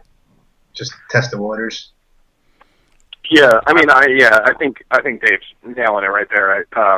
I think this is also the reason why they're doing it in Macau and not mainland China, is because Macau is such a tourist attraction. Like I said, it's like kind of like a Vegas type area. So I think you'll have more people with money, more tourists, more people who are probably interested in combat sports and that sort of thing. I think the main reason that why they might not be bringing a pay-per-view over there is because, number one, foreign pay-per-views just don't do as well anyway. Yeah, that's true. And on top of that, I'm sure throwing a pay-per-view together and the production for a pay-per-view is probably quite a bit more expensive than it is to do like a smaller fuel card and that sort of thing. So I do if they're know already paying to go to Macau. I do know they use a different size octagon for the pay-per-views than they do for the free cards. Wait, really? Yes, the octagon for FX and fuel cards is smaller than the one that's used for pay-per-views. I did not know that. I didn't know that either, and that sounds really fucked up because... Well, I mean, typically the venues are smaller, so I think it has to do with, being able to accommodate for the space that's there. But that is really interesting. Yeah, I had no idea. The pay-per-view ring looks huge. I mean, I don't think the difference is I don't think the difference is so significant that it has a detrimental effect on the fighters, but. When I saw the one at UFC 146, although the old security guy in there who almost got cussed out by me wouldn't let me walk around the ring, which we're all allowed to do while we're there. But old security guy, I've got your number next time, you and me in the parking lot. He's like, did you go into the cage and shadow box? Because that's what I want to do. I just want to go in there, pretend I'm a fighter, start shadow boxing, and then walk out. No, I didn't do that, and I'm trying to think. I did it at the Boston Fan Expo because they bring out the pay-per-view ring at the expos, and you can go in there with no shoes on and pretend that you're a fighter. I won my fight, by the way. At least in my head, I was the winner. I don't know. I just think it's strange to travel all that way. But you're right. I mean, in that region, they may be able to get over just based on name alone and the fact that they've never been there before. So, but they don't have a whole lot of Chinese stars. I mean, the wolf Gang, like the Mongolian Wolf, is pretty much the only guy I believe that they have from that area. I mean, I guess they want to put Kang Wei on the card, but they really don't have anyone from like either Macau or mainland China on the roster. And the Japanese and the Chinese do not play nice together, so that might not be a good idea to fill it up with just Asian dudes, quote unquote. So, why? Yeah. You got a problem with Asian dudes? No, I'm just saying that. Unfucking believable, Eric. I'm saying they can't just throw anybody on there. I'm really shocked. I had no idea that it was like. So I guess it's just the Asian zombie now. He's not the Korean zombie. He's just the Asian. The zombie Asian now. Zombie. Yes. I don't know. I think they could probably put Korean people, people of Korean descent, on the card. Not that they wouldn't put Japanese guys on there, but those two countries. But you don't want them to. They don't play nice together. They typically don't. They have a very interesting history. America doesn't play nice, apparently. Yeah, and like Americans play nice with everyone.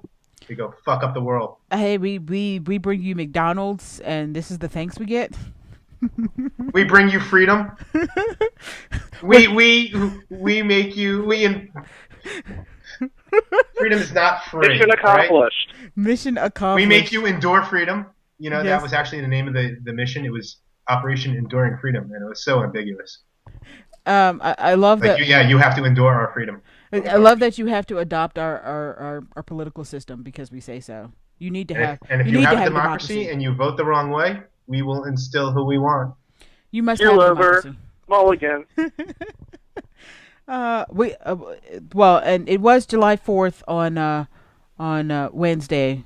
And I enjoyed it very much, and I love my country. Oh, before we piss Grace off, today is July, 6th or something? Yes.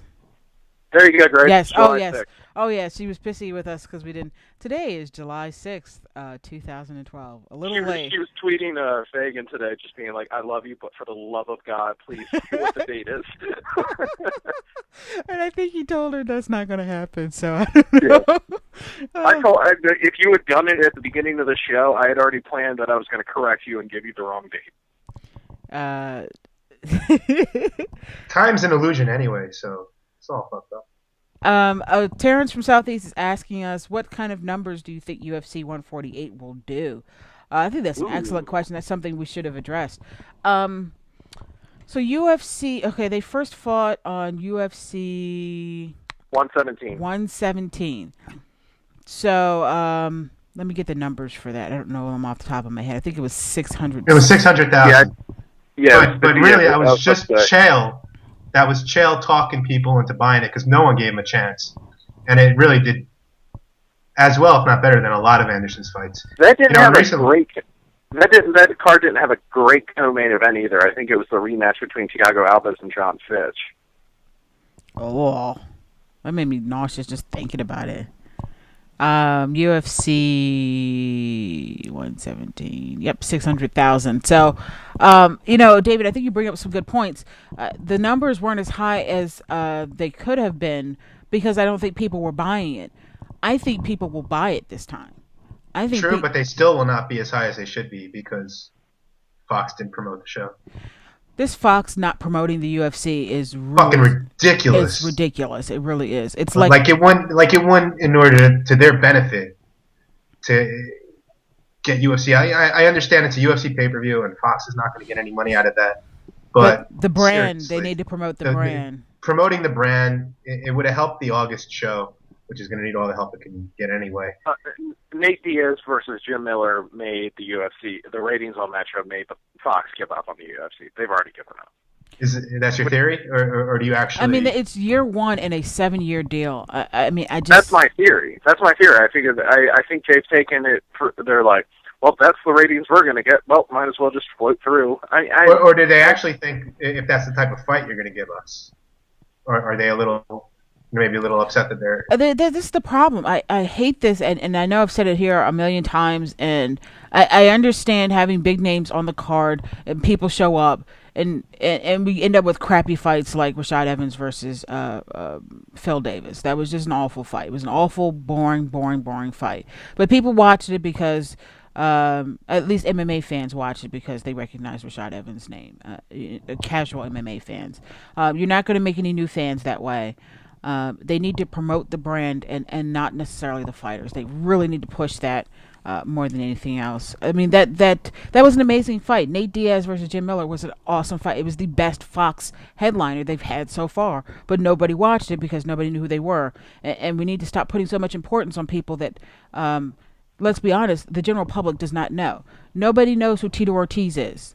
I've said this a million times. Nobody knows who the F he is. We know who he is. And a couple of people who might have watched UFC back in the day know who he is. But like I said, I was in a room of 15 people watching a movie with him in it, and nobody knew who the hell he was.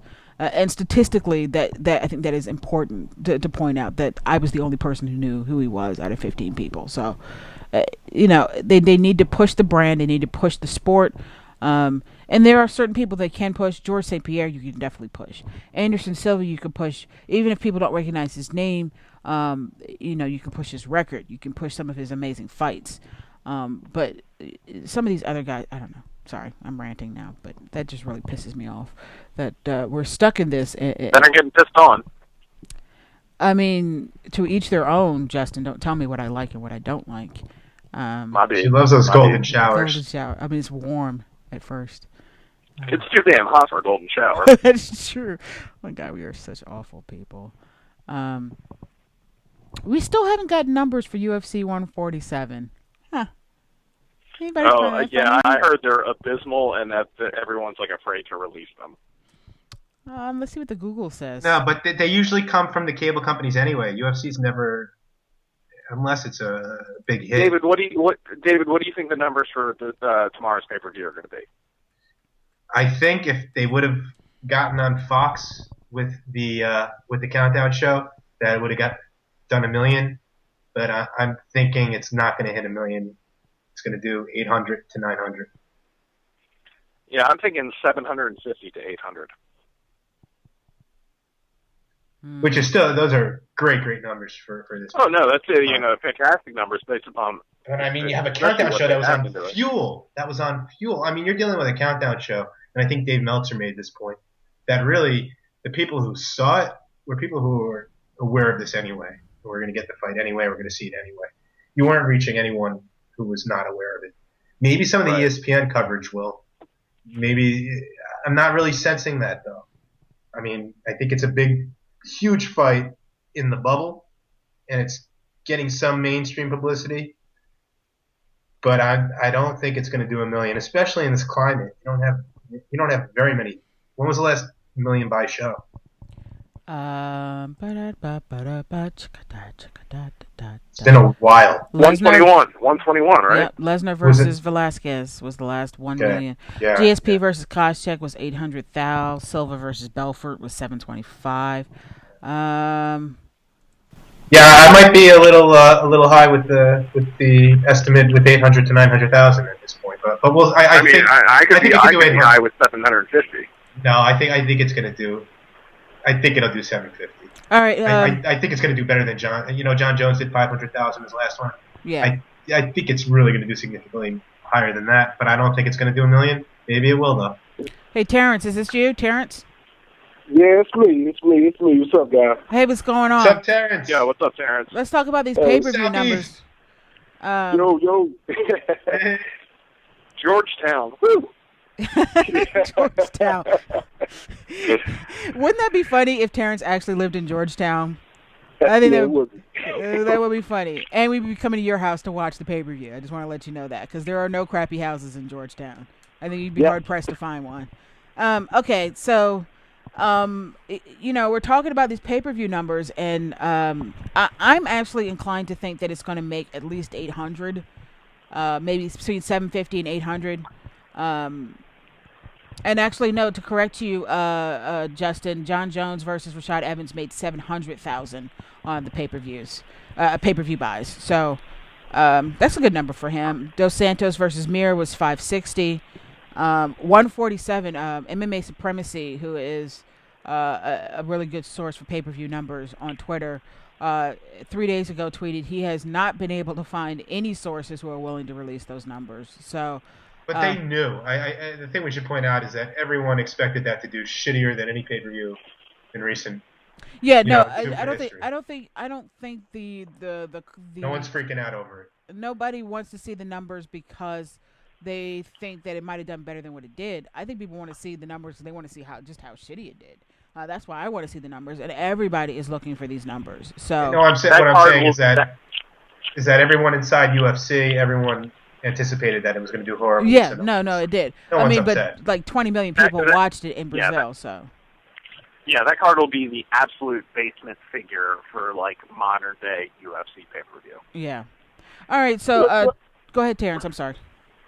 Yeah, well, I think this show should do good numbers. I think it probably might have hit maybe 900,000 or 1 million if Fox got behind it, especially with the Tito Ortiz final fight, angle and, all the stuff that Chael Sonnen has been doing as far as building a fight up. But I think they should probably get around 800,000. I think that would be a good number for what, the promotion that they've been getting from Fox. And it's basically been 0 and none. And I haven't seen none at all from Fox. No. But ESPN has been towing the line, doing a lot of promotion for the show. I seen Chael on MMA Live last night. The PTI thing today. ESPN Radio all day has been talking UFC 148. So the message is getting out. It's just sad that their broadcast partner at Fox is not totally behind them. And I really don't see how, and this is a question I have for you guys, do you think this deal will last 7 years? Is there out that Fox could get out and just pay the UFC the money and miraculously get back on Spike TV in 4 years? The WWE left USA for Spike and then they went back to USA. Spike's got Bellator in an exclusive contract. Yeah. And I don't think either party's going to be willing to break too quickly. Now, that's an interesting question. If Fox could just say cut our losses and say let's get you off our network, and then leave UFC with what? I don't really see that happening. I think what we see right now might be what we're going to see. Like a lack of promotion for shows that just don't do all that well. Maybe they'll end up in a real. Rather than cutting them off, I could see Fox moving them to like midnight. I mean, I'd have to think. Okay, the UFC has a stable of lawyers, of high-priced lawyers. I find it hard to believe that this contract does not have provisions that require both parties to fulfill certain things. Well, they could pay them the money that they were going to pay them. No. I mean, if Fox decides to lay down like a dead hooker on this, that there has to be a provision in that contract that says that they can't do that they can't just all of a sudden just give up and not promote everything. Like there has to be something. It's probably almost like an athlete's contract where it's like, okay, we'll give you so much money if you meet like the bare minimum of expectations in terms of ratings. If you do better, then we'll give you incentives. We'll like if your ratings are all of a sudden pop up really high, then we'll do more promotion. We'll pour more money into the product and that sort of thing. So I mean, it very well. Oh wow, you just Skyped out like a mofo there, buddy. Well, go ahead. That's what she said. Hello. So yeah, you Skyped out. Go ahead. I was just saying that it must be like a performance-based sort of contract where they're waiting to see some good ratings from the UFC to actually have the incentive to put more effort into the product itself. Like it was like, okay, if you guys reach a certain, but that sounds like rating level. I mean, again, I'm not a lawyer, but that sounds like a very one-sided stipulation in a contract. I mean, aren't most contracts don't they try and make it as equal for both parties, or at least a good contract wouldn't it try to make it as equal for both parties? I mean, you can't expect the I mean, again, not a lawyer, but you can't expect a contract to say, if you're not making these ratings, then we're not going to promote you. But if they don't promote them, then they don't make the ratings. So, I mean, you would think that the lawyers would be smart enough to know that. But like Fox and the UFC are two completely different positions. The UFC is attempting to gain major exposure on a major network. Yes. They were on Spike before, getting decent ratings, and they're getting pretty good ratings on the FX shows and that sort of thing. But and because of the UFC's involvement, maybe a few more people are watching Fuel now. Whereas Fox is already, the Fox doesn't need UFC. No, you're wrong on that. Fox needs the UFC for their fuel. No, for what? For Fuel. That is the crux of this deal. That is absolutely the crux of this deal. And if anything, yeah, but they could give up on that very, very quickly without. Exactly, so and not really. UFC has a lot more to lose here. I'm not arguing that the UFC doesn't have more to lose on this deal, but to say that Fox is not in this deal for something is completely false. I didn't say that that Fox wasn't in the deal for something. They're definitely in the idea to. They're in this deal to get more viewers for Fuel, which is what the UFC is kind of doing, kind of not doing, depending upon how you see the stats based upon whether or not. I mean, more people if you look at the stats, I think it's hard to argue that they're not doing it. They are doing it. I mean, they're getting, 2 and 3 times the amount of people they've ever had on Fuel TV. It just so happens that that's not right. a But I'm huge saying number. if Fox went back, or like if Fox got rid of the UFC deal, and Fox, cut those Fuel viewerships in half, Fox could probably give 2 shits. No, and I don't disagree with you there, but I think that is a very broad way of looking at this deal, and it's not 100% accurate in terms of looking at it as it relates to the UFC. Saying that Fox would give up on this and they would be fine. Fox can get rid of The Simpsons, they'd be fine. Fox can get rid of Family Guy, they'd be fine. I mean, Fox has a history as a network. They would be fine if they got rid of pretty much anything. But that's not the point. The point is, at least what I was trying to bring up is this deal seems there has to be more to it than what we know, because it does not seem like both parties are equally yoked in this deal. I mean, I understand the UFC is getting a lot out of this by the exposure. The party that has more power usually has the advantage as far as the clauses go. and that would probably be Fox. I don't think that's a problem. There's a give and take. I think there's that's a give definitely. and take, but if either party was going to make some concessions, it could. I mean, we just don't know what the contract says, but Fox can always just cut their losses. They could just say, this is not working out, and I'm sure there are liquidated damages provisions. And what I think is a big thing to point out here is that what is success to Fox and what's success to the UFC may be two very different things based upon their standing. Where if an episode of Cops brings in 3 million viewers and Fox sees that as like, that's not bad, it's not great, but we'll take it. The UFC, pulls 2 million, 2.5 million views on like a Fox show, and they're like, holy crap, we got 2.5 million people to watch this. This is awesome. This is a major, major, huge success for the UFC.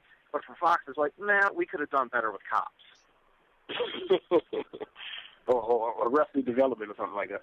Well, a rerun of a character. And that's what happened the last show. No. I think what you guys are missing out on, though, is that for any network, no matter who you are, the coveted demographic is the UFC's demographic. That's what they're looking for. You don't get that with Cops. You may get 3 million people, but you're not getting the demographic that you really want. And that's what Fox is trying to get out of this. They are trying to attract more people who fit within that 18 to 35-year-old males. I'm sorry if I got 5 million 80-year-old viewers, and I'd be happy with that. I wouldn't care if you need the advertisers to aim for audiences that are going to buy their products. Yes, and the 80-year-olds. I think Erica's making a good point because they did decent in the demographic. But, 80-year-olds aren't going to buy the products. I mean, it's just that's the problem is when you can have all of them watching this. Maybe if you have depends. Maybe you can get coffins advertised and stuff like that. Go ahead, Terrence. I'm sorry. Well, I just think when you look at it, how the agreement or just how things are going with the two right now, it just seems like that Fox probably thought the numbers for the Fox shows on Fox would probably be close to 4 million than 2 million. And I think they probably thought the Feud shows and maybe even the FX shows were going to be a lot higher than they were, especially with the Ultimate Fighter. They probably thought they was probably going to get around a 3 million or at least 2.5 million per night. That didn't happen. They probably put it on Friday night. Yeah, but I mean, you got to think that everybody in far as combat sports, their barometer is wrestling, pro wrestling. If they can do those numbers, we can do those numbers. And I think Fox was probably looking at those numbers, figuring that they was going to translate to the UFC. And I think they hasn't really gotten what they thought they was going to get.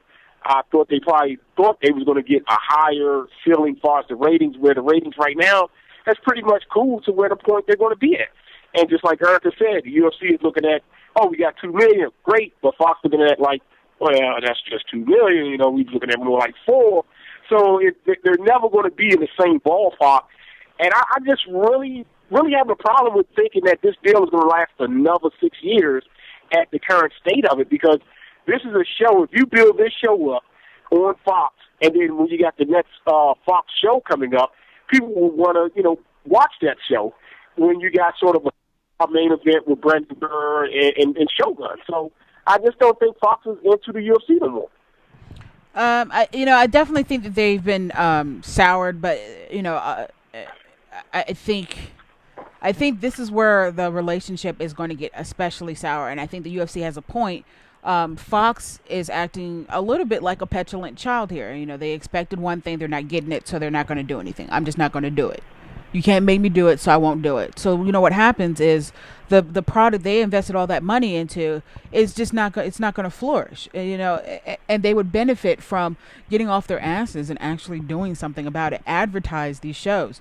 Advertise during on Sunday nights during the animation domination. That is probably one of their stronger, 18 to 35 or 49 or whatever that demographic is. Bracket is probably there. They really need to be pumping it during sporting events, whether it's baseball or hockey or I didn't see anything during baseball None. I'm not a huge baseball person anymore, but every once in a while I will stop and watch a couple of innings. Nothing. Saw nothing. Basketball, nothing. And they're not trying. They've given up like a pissed off 14-year-old girl, and they have. I mean, I was a 14-year-old girl. That's pretty much what I did. I was pissed off. I'm not going to do anything. You can't make me do it. That's what they're doing. They're acting like that right now, and they're not helping themselves out. They're hurting the UFC, in my opinion. I think they're directly hurting the UFC. You're right, Terrence. I don't think this deal can last another 6 years at this rate. And I think what's going to happen is Dana White is going to start becoming Dana White. I think Dana White's been nice so far to Fox. I think he's been playing nice and minding his manners and his P's and Q's. But once year 2 starts up and Fox has not straightened up and started to fly right, I think we're going to start seeing Dana White talk bad about them, probably in the media. Maybe not something quite as outlandish as we're used to, but it might be something a little bit more subtle, a little subtle dig at Fox. I think we're going to start hearing about meetings not going well between the UFC and Fox. And I think that's exactly what this is ramping up to be. And it doesn't have to be. Fox just needs to put in the effort. They have the money. Justin, to use your example, you're right. The Fox can absolutely drop the UFC and be fine. Fox has money coming out the yin-yang. So how about, all that money you got coming out the yin-yang, put it to good use. How about you start fulfilling your part of this deal and start promoting the UFC and help this brand to help you? Well, I mean, that's probably what, Fox is probably doing that, but they're probably doing the bare minimum. I'm sure there's some sort of baseline that they have to meet, and that since they become upset with the ratings, like you've said, is because that they're upset with the ratings, they're not going to fork over the extra I just money. can't imagine that this baseline, that what we're seeing now is the baseline that was outlined in the contract. I agree that there's got to be a baseline there, but the UFC is not stupid. They would know by reading the contract that this type of baseline would not be good. It would not help them any. So I can't imagine they would have agreed to this. I mean, unless it was... I can't imagine Fox's attorneys would allow them to be in such a major breach of contract, though. I don't know what's going on. And you're a lawyer. You know that there's always a loophole. There's always a loophole. But yeah, we're skeevy people. I mean, you guys aren't too bad. I mean, you're okay, I guess. I mean, oh, come on! I deal with estate planning. I don't need to do that dirty criminal defense contract horseshit. I don't know. Well, just like I look at it, I say they should have probably had Ortiz and Griffin on free TV, which would have been a better fight for everybody to see. Where, I got a lot of guys that say, man, I don't know these guys that's fighting now, but I do know the older fighters where this could have been an event and they could have probably had a 1 hour pre-show that led up to it on Fox, the history of this rivalry where this fight is actually playing second fiddle to the main event where it's not really going to get its due justice, in my opinion. And, like I say, maybe 800,000 people may order it, but you could have exposed this fight maybe to 4 or 5 million people just on the nostalgia of Tito Ortiz, of the rivalry he's had before us, and they're just giving it away when they could have switched this fight out, to the Fox show. Once Hector Lombard got switched out of the fight with Brad Stan, they should have switched this fight, and it would have been a better, more special, meaningful way to send Tito Ortiz off in retirement. And I think they could have cashed in on the ratings. So you can tell right there and there that something's not right with this relationship. And, the numbers for the next Fox show don't come in great, then you're going to start seeing a lot of backstabbing and name-calling because it's going to get real ugly after that. I don't think they're expecting big ratings for this upcoming one.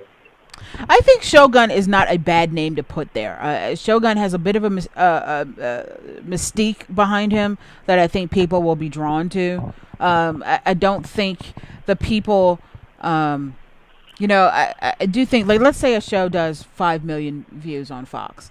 I would say probably 1.5 million to 2 million of those are actual hardcore MMA fans. And the rest of them are, casual MMA fans and people who are just looky-loos. And, yes, I said looky-loos. I know it hasn't been used since, probably the 40s. It's a technical term. It's fine. But I think Shogun has a bit of an aura about him. I think he has enough really good highlight reels that should Fox actually advertise it, I think people will be curious and will watch it. Brandon Vera, I think if you're not as familiar with his career as we are, then you probably will be drawn in a little bit by this really tall, lanky Muay Thai guy who at one point said he was going to be champion in 2 different divisions. I think they can sell it. I think they can sell it to casuals and looky-loos. Probably a lot better than some other names that can go in there. And you know what? Here's funny again. I feel like I'm always picking on Tito Ortiz because I think everybody uses Tito Ortiz as that barometer for like casual fans. My buddy Bruce, who is actually he does the voiceover for our shows. We nerd together once a week, so we meet up and we play like independent board games, like really dorky board games. It's a lot of fun. Don't judge me. But he said he was watching CSI New York, and there was an MMA fighter in there, and he couldn't remember his name. He's like, I know I've seen him before, but I don't know his name. And so we went through a whole list of people, and of course it ended up being Tito Ortiz. The fact that he didn't know his name, and he is very much so a pop culture guy. He's very much so he's not really big into MMA, but he does watch a lot of pro wrestling, and he keeps up on a lot of that type of sport. So the fact that he couldn't think of his name, I think, is just so significant. I mean, you guys don't know but he him. knew he was a fighter. That's something. I think he knew he was a fighter because it was advertised that he was a fighter. And I think casual fans still recognize that name. Real casual, not people that aren't familiar with the sport really, but people that would tune in for free that aren't necessarily willing to pay. And I think you could sell Forrest Griffin as well. I like Terrence's idea. I think you can probably sell Forrest Griffin fairly well to casual fans. It's the looky-loos that you probably cannot sell him to, and that's a problem because I think the looky-loos they're the ones that really bring in those extra really good numbers. You pique people's curiosity. It's great to have people that are faithful, but the percentage of people who are going to be faithful is going to be relatively small compared to the people who, if you can pique their interest and get them to tune in and so watch. you think most of the people watching the first Fox show people just tuning in for a first time, yes, and that weren't familiar with these guys at all? Absolutely. Yeah, I agree with that 100%. I would bet my left kidney on that.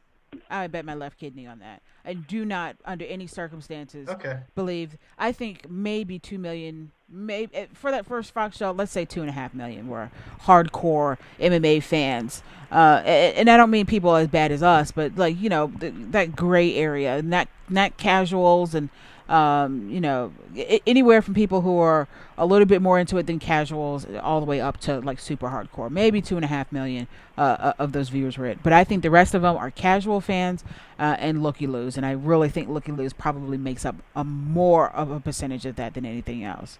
I really do. Remember, that show was built up from the NFL on Sundays because it was football season. They built the show up around that. Oh, I can't wait for football season. Mostly because I like football, but it'll be interesting to see if Fox revs up the advertising again, thinking that they can sell UFC easier to football fans than they can to any other sports fans, considering how relatively violent football is. And thinking, well, if you can deal with 2 grown-ass men colliding into each other at full speed, you can handle 2 guys punching each other in the face. I don't know if that's the thought process behind that. If it is, I don't know. We'll see. We'll see how that works out. We'll see. All right. Terrence, stay on the line with us real quick, or we're going to go ahead and close up shop. Did you guys have any of you have any closing statements before we go ahead and shut this down? I just want to know if we were doing a post-fight show tomorrow. Why the hell not? Yeah, let's do it. Post-fight show, UFC 148. It'll be at 8:00 in the morning, but it should be good, and we'll talk about the immediate aftermath of UFC 148, and you'll get an early Cohee's Corner. Yeah, an early draft of Cody's Corner. All right, so I'm in for it. Let's do it. Tomorrow, immediately following the UFC pay-per-view broadcast, we'll be broadcasting live to talk about the results. Unless if it ends at 2:00 in the morning, I don't think I'm going to do it. Oh God! This pay-per-view is scheduled for 4 hours. It should end in 3. Yeah. But really, if it goes till 2, I don't feel like being up till 3. Well, David is just a punk, and I'm sorry.